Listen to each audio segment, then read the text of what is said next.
ನಮಸ್ಕಾರ ಎಲ್ಲರಿಗೂ. ನಾನು ನಿಮ್ಮ ಕೇಶವರಾವ್. ಇವತ್ತು ನಾನು ಆರೋಗ್ಯವೇ ಮಹಾಭಾಗ್ಯ ಎಂಬ ಒಂದು ಟಾಪಿಕ್ ಮೇಲೆ ಮಾತಾಡ್ತಾ ಇದ್ದೀನಿ. ಈಗ ಯೂನಿವರ್ಸಲ್ ಹೆಲ್ತ್ ಪಾಲಿಸಿ ಪ್ರಕಾರ 5 ಪಿಲ್ಲರ್ಸ್ ವೆರಿ ಇಂಪಾರ್ಟೆಂಟ್ ಹೆಲ್ತಿಯಾಗಿರಲಿಕ್ಕೆ, ನಾವು ಆರೋಗ್ಯಕರವಾಗಿರಲಿಕ್ಕೆ. ಸೊ ಅದು 5 ಪಿಲ್ಲರ್ಸ್ ಯಾವುದಂದರೆ, ಮೊದಲನೇದಾಗಿ ಆಹಾರ. ಸೊ ಆಹಾರ ಸೇವನೆ ಅನ್ನೋದು ಬಹಳ ಇಂಪಾರ್ಟೆಂಟು. ಯಾಕಂದರೆ ಹಳೆಗಾಲದಿಂದ ಹೇಳ್ತಾ ಇರ್ತಾರಲ್ವ, ಊಟ ಬಲ್ಲವನಿಗೆ ರೋಗವಿಲ್ಲ ಅಂತ ಹೇಳ್ಬಿಟ್ಟು. ಸೊ ಅದೇ ರೀತಿ ಊಟ ಬಹಳ ಇಂಪಾರ್ಟೆಂಟು ನಮ್ಮ ದೇಹಕ್ಕೆ. ಊಟ ಅಂದರೆ ನಾರ್ಮಲ್ ಊಟ ಅಲ್ಲ, ಅದಕ್ಕೆ ಪೌಷ್ಟಿಕ ಆಹಾರ ಇರಬೇಕು. ಪೌಷ್ಟಿಕ ಆಹಾರ ಅಂದರೆ ಏನೇನು ಬರುತ್ತೆ? ಈಗ ಒಳ್ಳೆ ನ್ಯೂಟ್ರಿಷನ್ ಮೀನ್ಸ್ ವಿಟಮಿನ್ಸ್ ಇರಬೇಕು, ಕಾರ್ಬೋಹೈಡ್ರೇಟ್ಸ್ ಇರಬೇಕು, ಮಿನರಲ್ಸ್ ಇರಬೇಕು, ಫ್ಯಾಟ್ ಇರಬೇಕು, ಪ್ರೋಟೀನ್ ಇರಬೇಕು. ಇದೆಲ್ಲ ಇದ್ದರೆ ಮಾತ್ರ ಪೌಷ್ಟಿಕ ಆಹಾರ, ಇಲ್ಲಾಂದರೆ ಅಪೌಷ್ಟಿಕ ಆಹಾರ ಅಂತ ಹೇಳ್ತಾರೆ. ಸೊ ಇದೆಲ್ಲ ಕರೆಕ್ಟಾಗಿ ನೀವು ಊಟದಲ್ಲಿ ತಿಂದರೆ, ದಟ್ ಮೀನ್ಸ್ ಏನಿಲ್ಲ, ಪೌಷ್ಟಿಕ ಆಹಾರ ಅಂದರೆ ನೀವು ಒಂದು 5-6 ಫ್ರೂಟ್ಸ್ ತಿನ್ಬೋದು ಊಟದ ಜೊತೆ, ಮತ್ತು ವೆಜಿಟೇಬಲ್ಸ್, ತರಕಾರಿಗಳು ಕೆಲವೊಂದು ತಿನ್ನಬೇಕು. ಅದ್ರ ಜೊತೆ ಒಳ್ಳೆ ಕೆಲವೊಂದು ಸ್ವೀಟ್ ಸಹ ಊಟದ ಜೊತೆ ತಿನ್ಬೋದು, ಬೇರೆ ಟೈಮಲ್ಲಿ ತಿಂದಿರ. ಈ ಥರ ಎಲ್ಲನೂ ನಮ್ಮ ದೇಹಕ್ಕೆ ಬೇಕಾಗುತ್ತೆ, ಪ್ರತಿಯೊಂದು ಸಹ. ಸೊ ಇದೆಲ್ಲ ತಿಂದರೆ ಮಾತ್ರ ನಾವು ಆರೋಗ್ಯಕರವಾಗಿರೋಕ್ಕಾಗುತ್ತೆ. ಅದ್ರ ಜೊತೆ ಡೈಟ್ ಬ್ಯಾಲೆನ್ಸ್ ಮಾಡಬೇಕಾಗುತ್ತೆ ನೀವು ಆಹಾರ ಕ್ರಮಗಳು ತಿನ್ನಬೇಕಾದ್ರೆ. ಈ ಜಂಕ್ ಫುಡ್ಸ್ ಅಂತೂ ತಿನ್ನೋಕೆ ಹೋಗ್ಬಾರ್ದು. ಯಾಕಂದರೆ ಜಂಕ್ ಫುಡ್ಸಲ್ಲಿ ತುಂಬ ಫ್ಯಾಟ್ ತುಂಬ ಇರುತ್ತೆ ಅದರಲ್ಲಿ. That is not A good fat, bad fat ಅಂತ ಹೇಳ್ಬಿಟ್ಟಿರುತ್ತೆ. ಸೊ ಅದರಿಂದ ಏನಂದರೆ, ನೀವು ಎಷ್ಟು ಜಂಕ್ ಫುಡ್ಸ್ ತಿಂತಾ ಇರ್ತೀರೋ ಅಷ್ಟು ನಿಮಗೆ ಒಬೆಸಿಟಿ, ದೇಹದ ತೂಕ ಜಾಸ್ತಿ ಆಗ್ತಾ ಇರುತ್ತೆ. ದೇಹದ ತೂಕ ಜಾಸ್ತಿ ಆದರೆ ನಾನಾ ರೀತಿ ಕಾಯಿಲೆಗಳು ಬರ್ತಾಯಿದೆ ಇತ್ತೀಚೆಗಂತೂ. ಈಗ ಹೃದಯಕ್ಕೆ ಸಂಬಂಧಿಸಿದ್ದಾಗ್ಬೋದು, ಡಯಾಬಿಟಿಕ್ ಮೆಲಿಟಸ್ ಸಕ್ಕರೆ ಕಾಯಿಲೆ ಆಗ್ಬೋದು, ಆಸ್ಟಿಯೋ ಆರ್ಥ್ರೈಟಿಸ್ ಆಗ್ಬೋದು. ಸೊ ಸಮ್ ಪೀಪಲ್ಸ್ಗೆ ಥೈರಾಯ್ಡು ಬರ್ತಾ ಇರುತ್ತೆ. ಸೊ ಇದೆಲ್ಲ ಬರೋದಕ್ಕೆ ಮೇಯ್ನ್ ಕಾರಣ ಏನಂದರೆ, ಸ್ಥೂಲಕಾಯ ಅಂದರೆ ದಪ್ಪ ಇರೋದು. ಸೊ ಅದನ್ನು ಸ್ವಲ್ಪ ಅವಾಯ್ಡ್ ಮಾಡಿಕೊಂಡು ಐಡಿಯಲ್ ವೆಯ್ಟ್ ಇರೋ ಥರ ಮಾಡಿಕೊಂಡ್ರೆ ತುಂಬ ಆರೋಗ್ಯವಾಗಿ ಇರಬಹುದು. ಅದಕ್ಕೆ ಬೇಕಾಗಿರೋದು ಮೇಯ್ನ್ ನೀವು ತಿನ್ನೋ ಆಹಾರದ ಪದ್ಧತಿ, ಲೈಫ್ ಸ್ಟೈಲ್ ಅಂತ ಹೇಳ್ತಾರಲ್ವ. ಸೊ ಎಲ್ಲ ಸಮತೋಲನವಾಗಿರೋ ಥರ ನೋಡ್ಕೊಳ್ಬೇಕು ನೀವು ಪ್ರತಿಯೊಂದು ಆಹಾರದಲ್ಲಿ. ಸೊ ಆವಾಗ ಮಾತ್ರ ನೀವು ಆರೋಗ್ಯಕರವಾಗಿರ್ಲಿಕ್ಕೆ ಸಾಧ್ಯ ಆಗುತ್ತೆ. ಇಲ್ಲಾಂದರೆ ಇತ್ತೀಚೆಗೆ ನಾವು ನೋಡ್ತಾ ಇದ್ದೀವಿ, ನಾನಾ ರೀತಿ ಕಾಯಿಲೆಗಳು ಬರ್ತಾಯಿದೆ.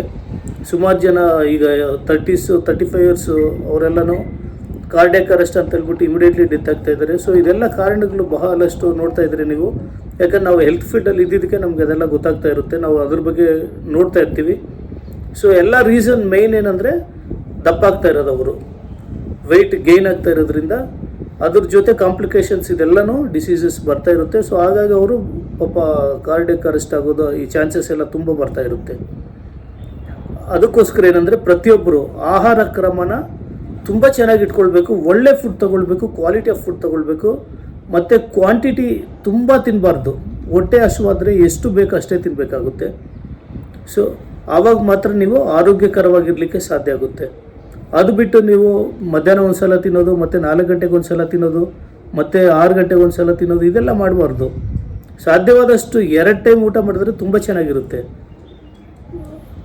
ಬಟ್ ಏನಂದರೆ, ಬಹಳಷ್ಟು ಜನ ನಮ್ಮ ಭಾರತ ದೇಶದಲ್ಲಿ 3 ಸಲ ತಿಂತಾ ಇರ್ತಾರೆ. ಸೊ ಅವರೆಲ್ಲ ಪಾಪ ಕಾಯಿಲೆಗಳು ಬಂದು ಹಾಸ್ಪಿಟ್ಲಿಗೆ ಓಡಾಡ್ತಾ ಇರ್ತಾರೆ. ಯಾಕಂದರೆ ನಾವು ಹಾಸ್ಪಿಟಲ್ ಫೀಲ್ಡಲ್ಲಿ ಇರೋಕ್ಕೋಸ್ಕರ ನಮ್ಗೆ ಗೊತ್ತದೆಲ್ಲನೂ ದಿನನಿತ್ಯ. ಯಾಕಂದರೆ ಈಗ 70,000 ಹಾಸ್ಪಿಟಲ್ಸ್ ಇದೆ ಇಂಡಿಯಾದಲ್ಲಿ.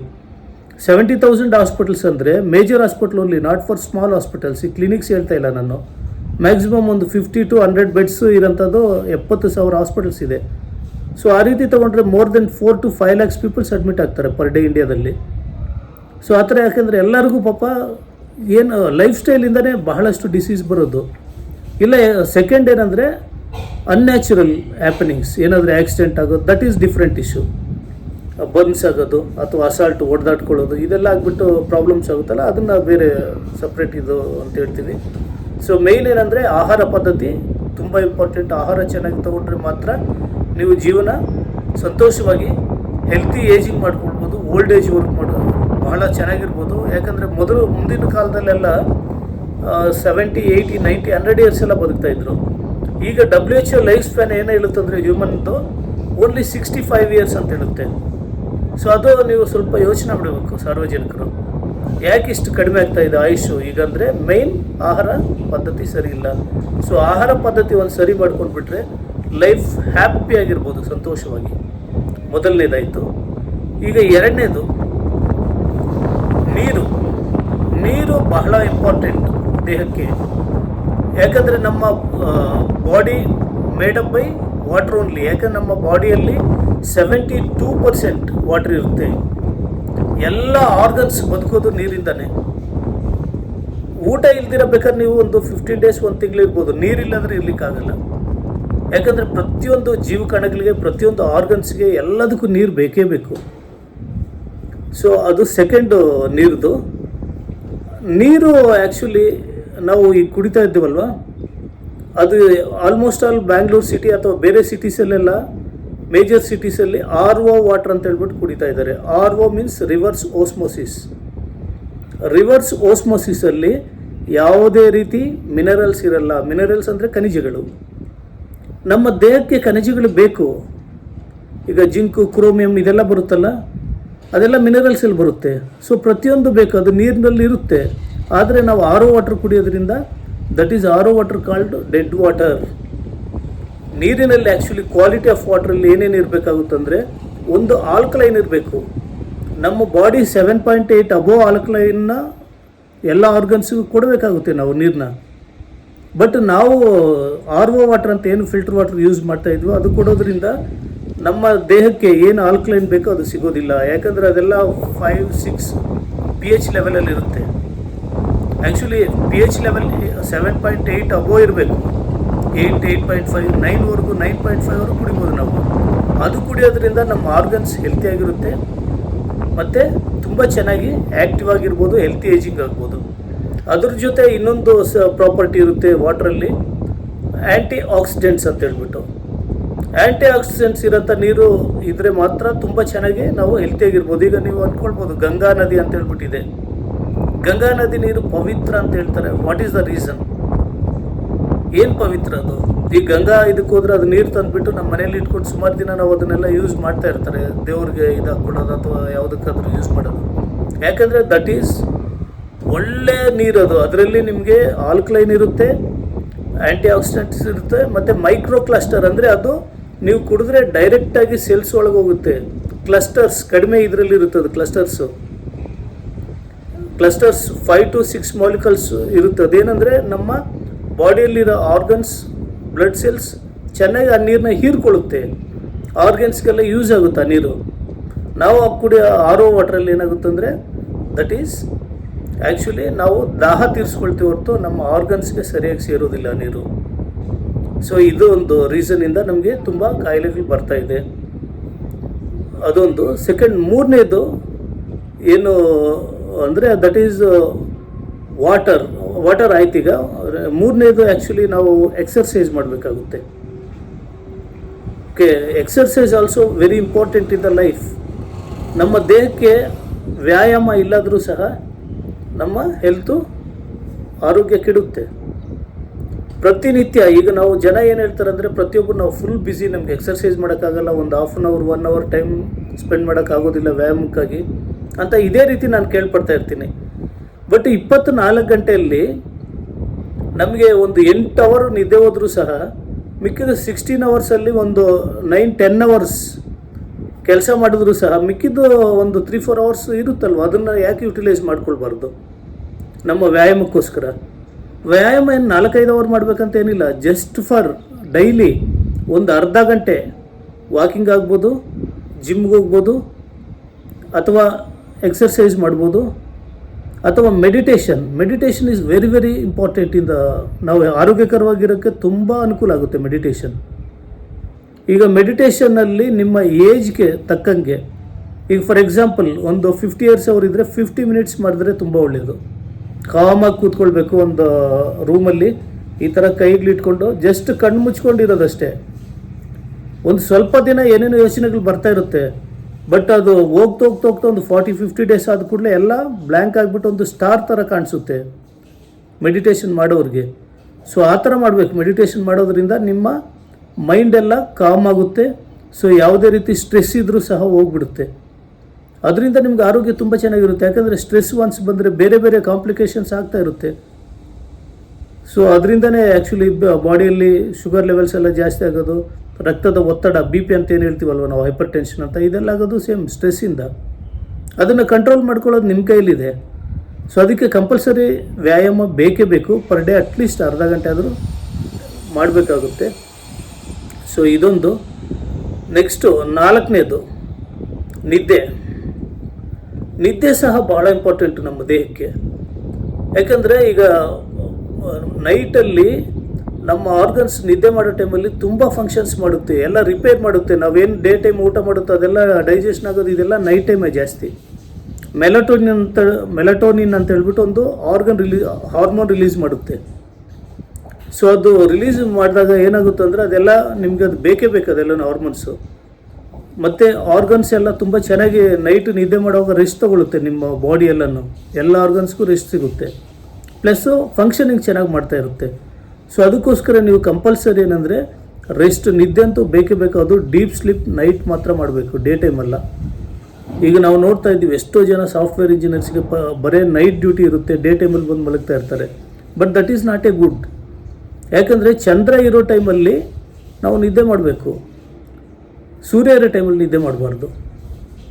ಸೊ ಈ ಥರ ಕನಿಷ್ಠ ಪಕ್ಷ ಏನಂದರೆ 7ರಿಂದ 8 ಗಂಟೆವರೆಗೂ ನಿದ್ದೆ ಮಾಡಿದ್ರೆ ತುಂಬ ಚೆನ್ನಾಗಿ ಹೆಲ್ತಿಯಾಗಿರ್ಬೋದು ಮನುಷ್ಯ. ಅದು ನಿದ್ದೆ ಯಾವಾಗ ಕೆಡುತ್ತೋ ಬೇರೆ ಬೇರೆ ಕಾಂಪ್ಲಿಕೇಶನ್ಸ್ ಬರುತ್ತೆ, ಮೆಡಿಕಲ್ ಕಾಂಪ್ಲಿಕೇಶನ್ಸ್.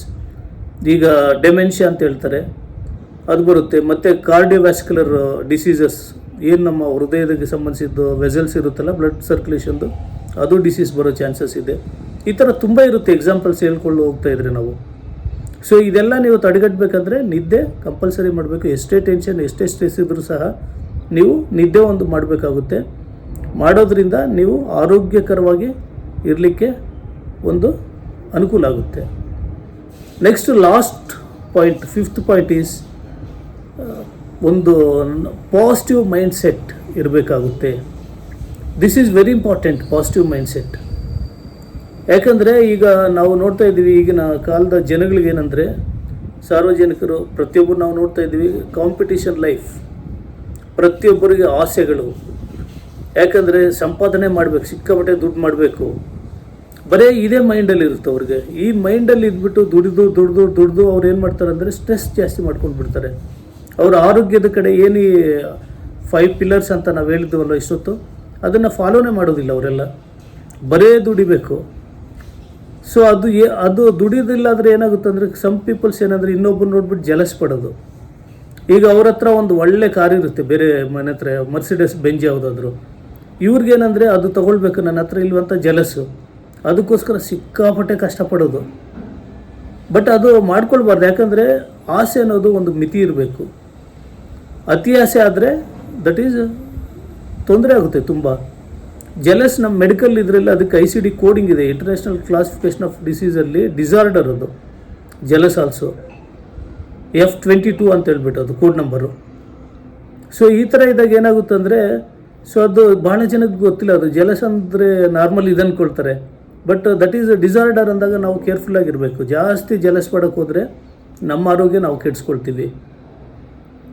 ಸೊ ಹಾಗಂತ ಹೇಳ್ಬಿಟ್ಟು ಕಾಂಪಿಟೇಷನ್ ಮಾಡಬಾರ್ದು ಅಂತಲ್ಲ, ಕಾಂಪಿಟೇಷನ್ ಲೈಫಲ್ಲಿ ಕಾಂಪಿಟೇಷನ್ ಮಾಡಬೇಕಾಗುತ್ತೆ. ನಾವು ಮಾಡಿಬಿಟ್ಟು ಸಾಧ್ಯವಾದಷ್ಟು ನಮ್ಗೆ ಎಷ್ಟು ಇದಾಗುತ್ತೋ ಅಷ್ಟು ಕೆಲಸ ಮಾಡಿಬಿಟ್ಟು ಹಾಸಿಗೆ ಇದ್ದಷ್ಟು ಕಾಲು ಚಾಚಬೇಕಂತಾರಲ್ವ, ಆ ಥರ ಇದ್ದರೂ ಒಂದು ರೀತಿ ಒಳ್ಳೇದೇ. ಅದು ಅವಾಗ ಟೆನ್ಷನ್ಸ್ ಇರೋದಿಲ್ಲ, ಸ್ಟ್ರೆಸ್ ಇರೋಲ್ಲ ಅವಾಗ.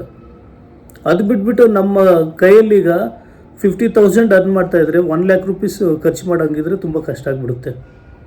ಸೊ ಅದಕ್ಕೋಸ್ಕರ ಅದು positive mindset also very very important. ಅದ್ರ ಜೊತೆ ನೀವು ಪಾಸಿಟಿವ್ ಮೈಂಡ್ಸೆಟ್ಟಲ್ಲಿ ಎಲ್ಲರನ್ನೂ ಪ್ರೀತಿಸ್ಬೋದು. ಈಗ ನೋಡಿ, ನಮಗೆ ಯೂನಿವರ್ಸಲ್, ನಮಗೆ ಈ ಸೃಷ್ಟಿ ಅಂತ ಏನಿದೆಲ್ಲ, ಇದು ನಮಗೆ ಬೇಕಾದಷ್ಟು ಕೊಟ್ಟಿದೆ. ಒಳ್ಳೆ ಗಾಳಿ ಕೊಟ್ಟಿದೆ, ಒಳ್ಳೆ ಮರಗಳು ಕೊಟ್ಟಿದೆ, ಬ್ಯೂಟಿಫುಲ್ ಸನ್ರೈಸ್ ಕೊಟ್ಟಿದೆ. ಇದನ್ನೆಲ್ಲ ನೀವು ಎಷ್ಟು ಲೈಕ್ ಮಾಡ್ಬೋದು ಗೊತ್ತಾ? ಬೆಳಗ್ಗೆ ಎದ್ದು ಕೂಡಲೇ ನೀವು ಆಚೆ ಹೋಗಿ ಎಷ್ಟು ಚೆನ್ನಾಗಿರುತ್ತೆ ನೋಡಿ, ಅದನ್ನೆಲ್ಲ ಆಸ್ವಾದನೆ ಮಾಡಿದ್ರೆ.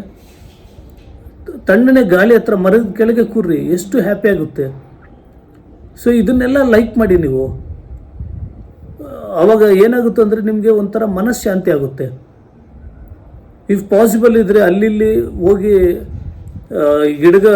ಗಿಡ ಮರಗಳೆಲ್ಲ ಜಾಸ್ತಿ ಇರುತ್ತಲ್ಲ, ಅಥವಾ ತೋಟಗಳಿರುತ್ತೆ, ಇದೆಲ್ಲ ಇದ್ದಾಗ ಹೋಗ್ಬಿಟ್ಟು ಅಲ್ಲೆಲ್ಲ ಸ್ವಲ್ಪ ಸುತ್ತಾಡ್ರಿ, ಎಷ್ಟು ಚೆನ್ನಾಗಿ ಹ್ಯಾಪಿಯಾಗಿರುತ್ತೆ.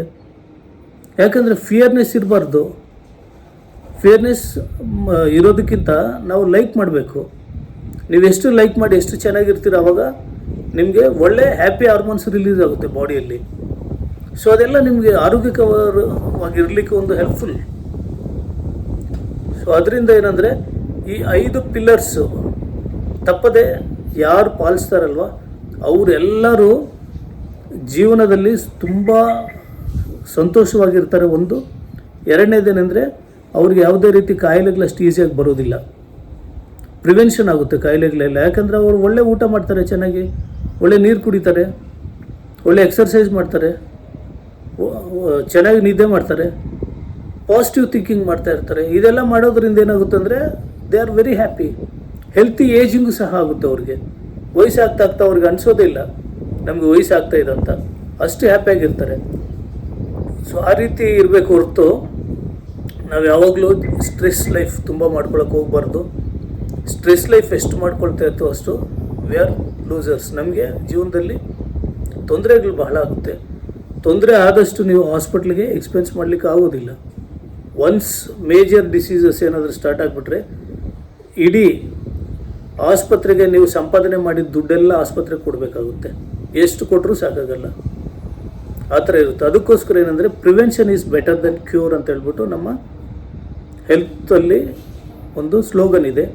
ಸೊ ಅದ್ರ ಪ್ರಕಾರ ಎಲ್ಲರೂ ಪ್ರಿವೆನ್ಷನ್ ಮಾಡ್ಕೊಳಕ್ಕೆ ನೋಡ್ಬೇಕು. ಇದೆಲ್ಲ ಪ್ರಿವೆನ್ಷನ್ ಮಾಡ್ಕೊಳ್ಳೋಕ್ಕೆ ಏನು ಹೆಲ್ತು ಈಗ ನಾವು 5 ಪಿಲ್ಲರ್ಸ್ ಅಂತ ಹೇಳಿದ್ವಲ್ಲ ಮೇಂಟೈನ್ ಮಾಡಬೇಕಂತ, ಇದೆಲ್ಲನೂ ಪ್ರಿವೆನ್ಷನ್ ಮಾಡ್ಕೊಳ್ಳೋದಕ್ಕೆ ಒಳ್ಳೆಯದು. ಸೊ ಈ ಥರ ಇರಬೇಕಾದ್ರೆ ಎಲ್ಲರೂ ಆರೋಗ್ಯಕರವಾಗಿರ್ಬೋದು. ಯಾಕೆ ಸುಮ್ಮನೆ ಎಲ್ಲರೂ ಟೆನ್ಷನಲ್ಲಿ ಲೈಫ್ ಸ್ಪಾಯಿಲ್ ಮಾಡ್ಕೊಳ್ತಾ ಇರ್ತೀರಿ? ಯಾಕಂದರೆ ಒಂದು ಯೋಚನೆ ಮಾಡಬೇಕು, 1 ಪರ್ಸನ್ ಮನೆಯಲ್ಲಿ ಸಿಕ್ನೆಸ್ ಕಾಯಿಲೆಗಳು ಬಿದ್ದರೆ ಇಡೀ ಅವ್ರ ಮನೆ ಫ್ಯಾಮ್ಲಿ ಎಲ್ಲನೂ ಸಫರ್ ಆಗಬೇಕಾಗುತ್ತೆ. ಒನ್ಸ್ ಅಡ್ಮಿಟ್ ಆದರೆ ಎಲ್ಲರೂ ಹೋಗಿ ಹಾಸ್ಪಿಟಲ್ ಸುತ್ತಾಡಬೇಕಾಗುತ್ತೆ. ಅದು ಎಷ್ಟು ಸ್ಟ್ರೆಸ್ ಆಗುತ್ತೆ. ಸೊ ಅದು ಯೋಚನೆ ಮಾಡಬೇಕು. ಅದೇ ಅದು ಹಾಸ್ಪಿಟ್ಲಿಗೆ ಹೋಗೋ ಪರಿಸ್ಥಿತಿ ಬಂದಿಲ್ಲ ಅಂದರೆ ದಟ್ ಈಸ್ ದ ಪ್ರಿವೆನ್ಷನ್. ಎಷ್ಟು ಹ್ಯಾಪಿಯಾಗಿರ್ಬೋದು. ಸೊ ಆ ಥರ ಇದು ಮಾಡಿಕೊಂಡ್ರೆ ತುಂಬ ಚೆನ್ನಾಗಿರುತ್ತೆ. ಸೊ ಈ ಒಂದು 5 ಪಿಲ್ಲರ್ಸ್ ಹೇಳ್ತಾ ಆರೋಗ್ಯವೇ ಮಹಾಭಾಗ್ಯ ಅಂತ ಹೇಳುತ್ತಾ, ಈ ವಿಡಿಯೋ ಏನಾದರೂ ಲೈಕ್ ಆದರೆ ನಿಮಗೆ ದಯವಿಟ್ಟು ಲೈಕ್ ಮಾಡಿ, ಸಬ್ಸ್ಕ್ರೈಬ್ ಮಾಡಿ. ಏನಾದರೂ ಕಮೆಂಟ್ಸ್ ಇದ್ದರೆ ಕಮೆಂಟ್ ಬಾಕ್ಸಲ್ಲಿ ಕಮೆಂಟ್ ಮಾಡಿ. ನಾನು ನಿಮಗೆ ಟೈಮ್ ಸಿಕ್ಕಿದಾಗ ಡೆಫಿನೆಟ್ಲಿ ನಾನು ರಿಪ್ಲೈ ಮಾಡ್ತೀನಿ.